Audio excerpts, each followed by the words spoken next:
Hello everyone, welcome to our YouTube channel Akanksha ji सब। आज के इस वीडियो में हम लोग देखेंगे क्लास 6 का एनसीईआरटी। आज है हमारा 7वां चैप्टर राज्य से साम्राज्य। हम इसको सीटेट के लिए देख रहे हैं या फिर आप किसी भी एग्जाम की प्रिपरेशन कर रहे हो टीचिंग के लिए, तो एनसीईआरटी तो इंपॉर्टेंट है ही, तो हम पूरा इसको देखेंगे। तो इस चैप्टर का नाम है राज्य से साम्राज्य। प्लीज़ आप लोग वीडियो को एक बार लाइक कर दीजिएगा और चैनल को शेयर सब्सक्राइब कर दीजिएगा। देखो, पैसों के साथ जो शेर का चित्र होता है ना, उसको बच्चे देखकर पूछते हैं ये कैसा है, तो उनके टीचर बताते हैं उनका एक लंबा इतिहास है। उन्हें पत्थरों को काट कर बनाया गया है। मतलब इस शेर को देख रहे हैं ना, ये शेर वाला स्तंभ, इन्हें काट कर बनाया, फिर उन्हें सारनाथ में एक विशाल स्तंभ पर स्थापित किया गया है। आप सारनाथ गए होंगे तो देखे होंगे, यह स्थापित किया गया है, वहीं से ये लिया गया है।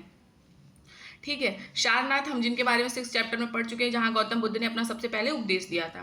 इतिहास के महानतम राजाओं में से एक अशोक के निर्देश पर इसके जैसे कई स्तंभ और पत्थरों के अभिलेख उत्कीर्ण किए गए हैं।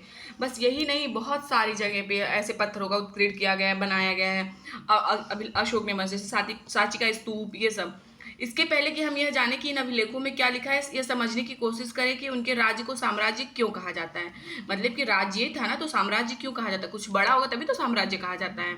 इस तरह से अशोक जिस साम्राज्य पर शासन करते थे, उसकी स्थापना उनके दादा चंद्रगुप्त मौर्य ने 2300 साल पहले की थी। देखो, अब सबसे पहले आपसे ये पूछ सकता है कि मौर्य साम्राज्य की स्थापना किसने की थी, तो चंद्रगुप्त मौर्य ने 2300 साल पहले। और चंद्रगुप्त और अशोक का क्या संबंध था, वो उनका मतलब कि दादा थे उनके। ठीक है। चाणक्य कौटिल्य नामक एक बुद्धिमान व्यक्ति ने चंद्रगुप्त की सहायता की थी। किसने? कौटिल्य, या फिर जिनको हम चाणक्य भी कहते हैं, उन्होंने चंद्रगुप्त मौर्य की सहायता की थी। चाणक्य के कई विचार हमें अर्थशास्त्र नामक किताब में मिलती है। अब याद रखिएगा, चाणक्य की बुक का नाम क्या है? अर्थशास्त्र नामक। ये अर्थशास्त्र, लेकिन इसमें सबसे ज्यादा राजनीतिक मामले मिलते हैं। ठीक है। साम्राज्य में बहुत से नगर थे, साम्राज्य में बहुत सारे नगर थे। देखो, इन साम्राज्य की राजधानी पहले पाटलिपुत्र थी, उज्जैन भी थी और तक्षशिला जैसे नगर प्रमुख। सिर्फ एक ही राजधानी नहीं थी। मेन मान लो पाटलिपुत्र थी, लेकिन अन्य अलग अलग, उज्जैन जैसे हो गया, तक्षशिला। यहाँ पे ये लोग अपने राजकुमार जो होते थे उनको सचिव बनाते थे या फिर ऐसा कुछ बना देते थे, हेड टाइप का। तक्षशिला उत्तर पश्चिम और मध्य एशिया के लिए आने जाने वाले का मार्ग था। ठीक है ना, तक्षशिला यही था। दूसरी तरफ उज्जैन जो है, उत्तरी भारत से दक्षिणी भारत जाने वाले रास्ते में पड़ता था।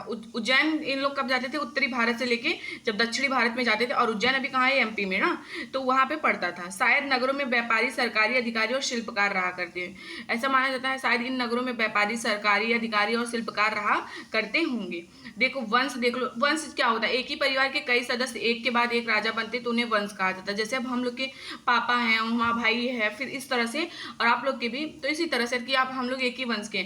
मौर्य वंश में 3 महत्वपूर्ण राजा हुए। सबसे पहले चंद्रगुप्त मौर्य, फिर उसका बेटा बिंदुसार, फिर बिंदुसार का पुत्र अशोक। आप ये आपसे सीक्वेंस लगवा सकता है, तो याद रखिएगा। चंद्रगुप्त सबसे पहले 2300 साल में इसने स्थापना की थी मौर्य समाज की। फिर उसका बेटा आता है बिंदुसार, फिर उसका पुत्र आता है अशोक। ठीक है। साम्राज्य के बहुत बड़े क्षेत्रों में किसानों और पशुपालकों के गांव बसे हुए थे। मध्य भारत में फैले इलाकों में ज्यादातर हिस्सा जंगलों से भरा था, मध्य भारत जो था। ठीक है। और यहाँ पर लोग फल फूल का संग्रहण करते थे और जानवरों का शिकार करके जीविका चलाते थे। ये लोग क्या करते थे? फल फूल इकट्ठा करते थे, उसको मतलब संग्रहण मतलब इकट्ठा करके रखते थे, स्टोर करते थे, और जानवरों का शिकार करके अपनी जीविका चलाते थे।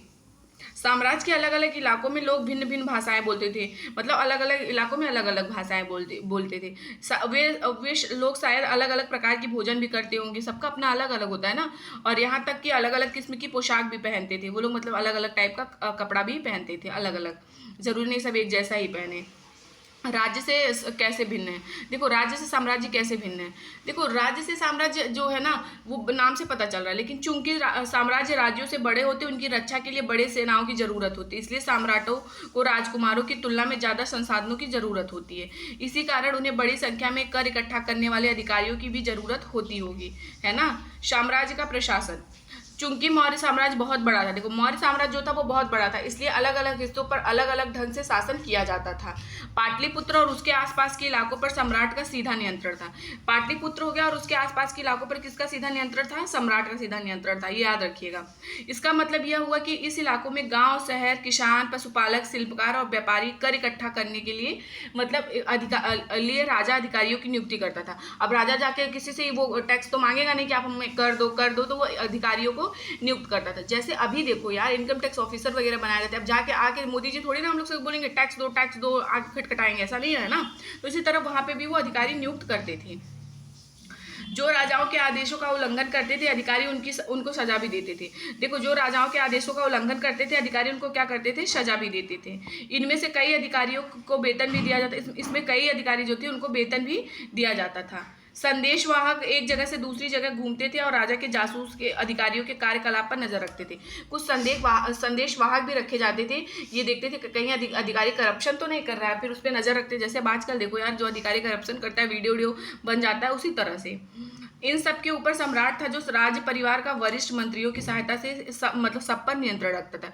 और इन सब के ऊपर कौन होता था, एक सम्राट जो मतलब के मंत्रियों की सहायता से उस पर नियंत्रण रखता है। जैसे आप सबके ऊपर मोदी जी हैं और मंत्री हैं, अमित शाह लोग, सब लोग उनकी हेल्प कर रहे हैं ना, तो इस तरह से रिलेट करके करोगे तो आप भूलोगे नहीं।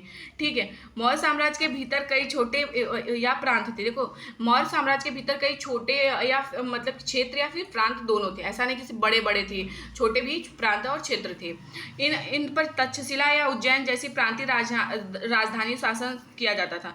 इन पर क्या किया जाता था, तक्षशिला हो गया या फिर उज्जैन जैसी प्रांतीय राजधानियां हो गई, इनसे शासन किया जाता था। ठीक है, कुछ हद तक पाटलिपुत्र से इन क्षेत्रों पर नियंत्रण रखा जाता, कुछ हद तक पाटलिपुत्र से नियंत्रण रखा जाता था। दूर था ना उस टाइम, तो एरोप्लेन और बाइक तो थी नहीं कि फुरफुरा के पहुंच जाएंगे, ऐसा नहीं था।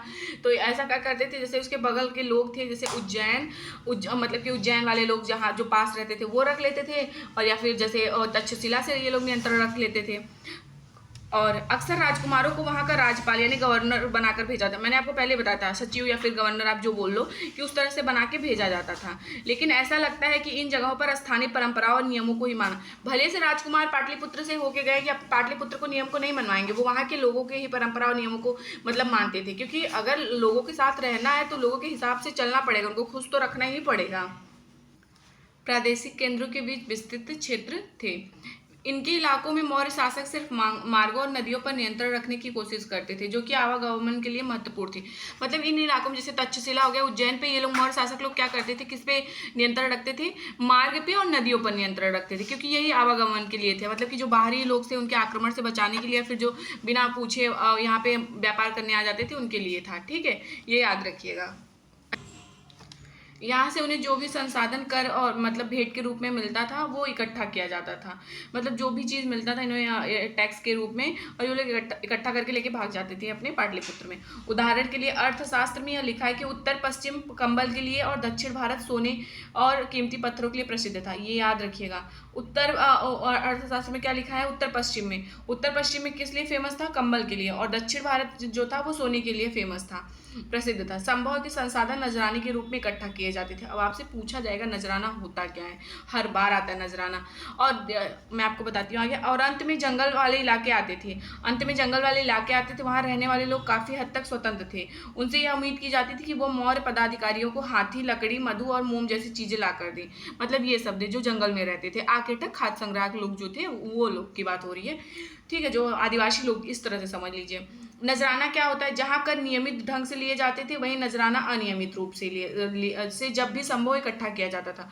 देखो, जहाँ पे कर जो था ना, वो टैक्स जो था वो नियम से लिया जाता था, और नजराना जो है अनियमित रूप से मतलब कि जब भी संभव हो इकट्ठा किया जाता था। एक तरह से समझ लो जैसे अभी टैक्स जो हम लोग दे रहे हैं, हम लोग क्या यार, हम क्या देंगे, हम तो खुद ही पढ़ रहे हैं आप लोग के जैसे। मतलब जो भी दे रहे हैं घर वाले या फिर मान लो कोई भी दे रहा है, एक तरह से समझ लो वो नियम से दे रहे हैं ना, रूल रेगुलेशन से दे रहे हैं कि इतने पे इतना टैक्स देना है। और मान लो वही जबरदस्ती कोई हमसे करे, जबरदस्ती नजराना लेना चाहे तो ले सकता है, अनियमित रूप से जब भी चाहे ले सकते हैं। तो ये इकट्ठा किया जाता था। ऐसे नजराने को विविध पदार्थों के रूप में प्राय लोग ऐसे से लिए जाते थे जो स्वेच्छा से इसे देते थे, और ऐसे नजराने विविध पदार्थों के रूप में प्राय ऐसे लोगों के लिए जाते थे जो स्वेच्छा से इसे देते थे, और जबरदस्ती भी तो ले सकते थे ना, अभी हमने देखा। मेगास्थनीज के बारे में भी आपसे पूछ सकता है। मेगास्थनीज की पुस्तक का नाम क्या था, इनकी पुस्तक का नाम जो था वो इंडिका था, और ये चंद्रगुप्त मौर्य के दरबार में आए थे। मेगास्थनीज जो था वो सेल्यूकस निकेटर का राजदूत था, और सेल्यूकस निकेटर की जो बेटी थी उससे शादी किसकी हुई थी, चंद्रगुप्त मौर्य, उसका नाम क्या था, हेलन था। ठीक है, तो फिर ये सेल्यूकस निकेटर अपनी भेजा होगा ना, जाओ हमारी बिटिया को देख के आओ ठीक से है कि नहीं भारत में, इस तरह से। तो ये था। ठीक है, पाटलिपुत्र आधुनिक पटना जो अभी ये बिहार की कैपिटल है, यह खूब विशाल खूबसूरत नगर है। यह विशाल प्राचीर से घिरा हुआ है, जिसमें 570 बुर्ज और 64 द्वार हैं, और 2-3 मंजिले वाले घर हैं। लकड़ी और ईंटों से बने हैं। ये राजा का महल काठ से बना है, जिसे पत्थर की नक्काशी से अलंकृत किया गया है। यह चारों तरफ से उद्यानों और चिड़िया के मतलब घने बसेरों के लिए बना हुआ है। अशोक एक अनोखा सम्राट। अब यहाँ से अशोक के बारे में, अशोक मौर्य वंश के सबसे प्रसिद्ध शासक थे। वह ऐसे शासक थे जिन्होंने अभिलेखों द्वारा जनता तक अपने संदेश पहुंचाने की कोशिश की। अब आपसे ये यहाँ से ये तो ठीक है, मौर्य शासक थे, ये सब तो आपको पता ही है। ये लाइन एकदम से अपने दिमाग में बैठा लीजिएगा। अशोक के ज्यादातर अभिलेख प्राकृतिक भाषा और ब्राह्मी लिपि में है। अब अशोक के ज्यादातर अभिलेख प्राकृतिक भाषा और ब्राह्मी लिपि में, अब तक आपको रिपीट हो गया होगा या फिर आप एक बार और रिपीट कर लेंगे, याद हो जाएगा। अशोक का कलिंग युद्ध, अशोक का जो कलिंग युद्ध जो उड़ीसा, अभी इसका नाम क्या है, उड़ीसा। अशोक ने कलिंग जीतने के लिए मतलब युद्ध लड़ा था और इतना ज्यादा मतलब कि खून खराबा हुआ, उन्होंने ये मतलब कि इतना ज्यादा खून खराबा देख लिया कि उन्हें युद्ध से वितिष्ठा हो गई। मतलब कि अब वो सोच लिया कि अब हम कभी युद्ध नहीं करेंगे, इतने लोगों की जान चली गई। उन्होंने निर्णय लिया कि वो भविष्य में कभी युद्ध नहीं करेंगे। फिर उन्होंने कभी युद्ध नहीं किया। कलिंग का युद्ध उनका लास्ट युद्ध था। ठीक है। अशोक का धम्म, अशोक के धम्म से क्वेश्चन आता। अशोक के धम्म किसी देवता की पूजा अथवा कर्म कांड की आवश्यकता नहीं थी। मतलब वो किसी ये नहीं इसी बार क्वेश्चन आया था, अशोक के धम्म में किसी देवता अथवा किसी कर्म कांड की आवश्यकता नहीं थी। ऐसा लगता है कि पिता अपने बच्चों को अच्छे जैसे ये मानते थे अशोक की, जैसे पिता अपने बच्चे को अच्छे शिक्षा देता है, वैसे भी उनका भी कर्तव्य कि वो अपनी प्रजा को निर्देश दें। और वे बुद्ध के उपदेशों से प्रेरित हुए थे और यही मतलब कि उनको निर्देश देते थे कि आपको अच्छा करना है। ऐसी कई समस्या थी जिनके लिए उनमें संवेदना थी। उनके साम्राज्य में अलग अलग धर्मों को मानने वाले लोग थे, इससे कई बार टकराव पैदा हो जाता था। अब देखो, अलग अलग मानेंगे तो टकराव तो पैदा ही हो जाए। जानवरों की बलि चढ़ाई जाती थी, दासों और नौकरों के साथ क्रूर व्यवहार किया जाता था। इनके अलावा परिवार और पड़ोसियों के बीच भी झगड़े होते थे। अशोक ने यह महसूस किया कि इन समस्याओं का निदान उनका कर्तव्य है। अशोक ने यह मतलब कि महसूस किया, जैसे कि अभी मोदी जी का और कर्तव्य है यार कि नौकरी वोकरी निकाले हम लोग के लिए। इसलिए उन्होंने धम्म महात्मा नाम से अधिकारियों की नियुक्ति की, जो जगह जगह जाकर धम्म की शिक्षा देते थे। आपसे क्वेश्चन और पूछेगा कि मतलब जगह जगह जाकर धम्म की शिक्षा देते थे, उनका नाम क्या है, धम्म महामात के नाम से जाना जाता था।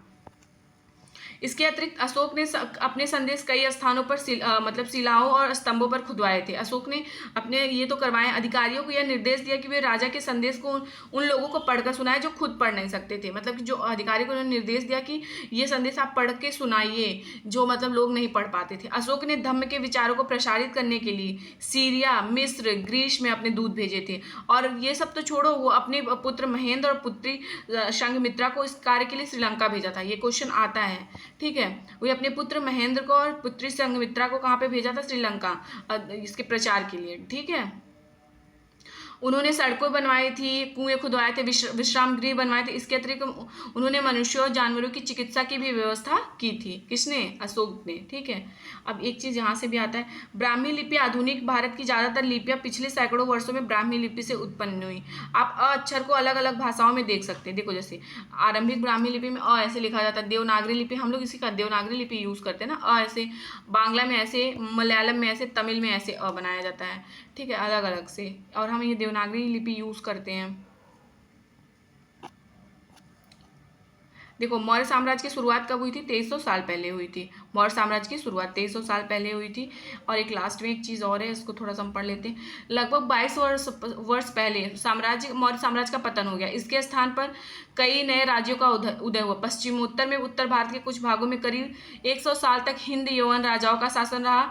इसके बाद पश्चिमोत्तर उत्तर पश्चिमी भारत पर शक नामक मध्य एशियाई लोगों का शासन रहा।